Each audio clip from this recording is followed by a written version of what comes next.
Hey party people, so we're out here looking at a insulated garage door that has a reverse torsion system, and one of the cables is fraying. Now the fraying cable is a huge red flag. It's a concern for sure, and just keep it in mind that you can easily replace any cables to a garage door, but because this is a reverse torsion system, what we want to do is we want to look at how the drum is actually on the outside. Why that's so important is because you're not going to wind the springs normally like you would on a standard torsion system. Even though this is torsion, it's reversed. So we have the red spring on the right side and the black spring on the left side. I know it's a little bit of a complicated mess, but I'm going to go ahead and show you how to replace them. So stick around.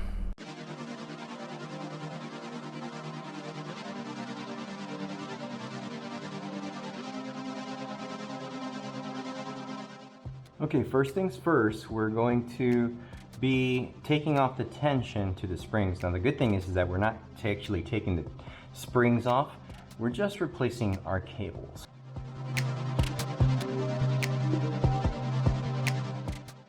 So as you notice, the spring usually comes down this way, but as you see, it's actually pushing up. Our torsion system is in reverse. So to release the tension, we have to go up like so.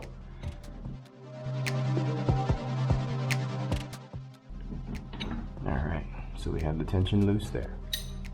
And so we're going to do the same on this side.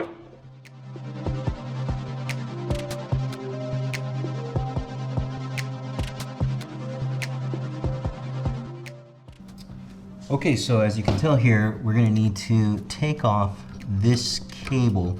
And so what's keeping this cable together is a clevis and cotter pin. And so we want to make sure that we take this off, but we don't want to lose this. We want to save this because we're going to need to put this back on for the new cable. So we'll just take that out like so. Cotter pin through here. And voila. There's our frayed. Man, that is pretty bad, huh? That was on its last leg. Look at that. That is so bad. So we just want to make sure that we get him good cables now. And so keep the cotter pin and keep the clevis pin, because that's very important. Okay, so we've taken the bottom cable off as well. Remember keeping the clevis and cotter pin. You're just going to take these off now. You loop over like so, and here we have the frayed one. Here. Okay, so we're going to go ahead and put our new cable on. This happens to be our new cable. So put it in here.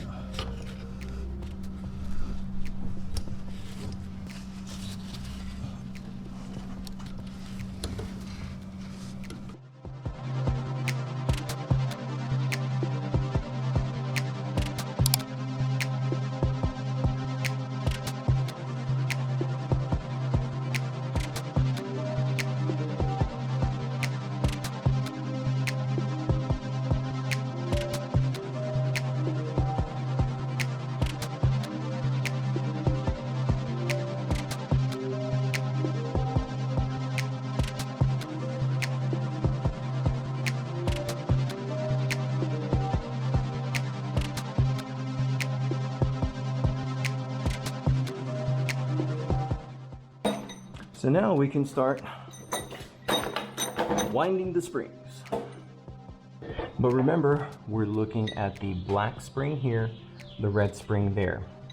Normally to give tension, we would go up, but that's not what we're doing, because with reverse torsion, our springs are swapped.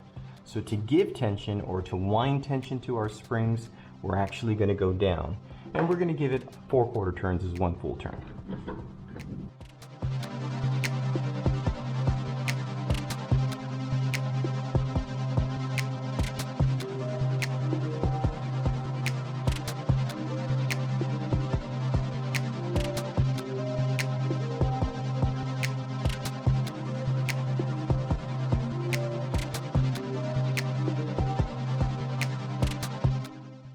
So if replacing frayed cables to a reverse torsion spring system sounds like a party to you, then please check out the links below.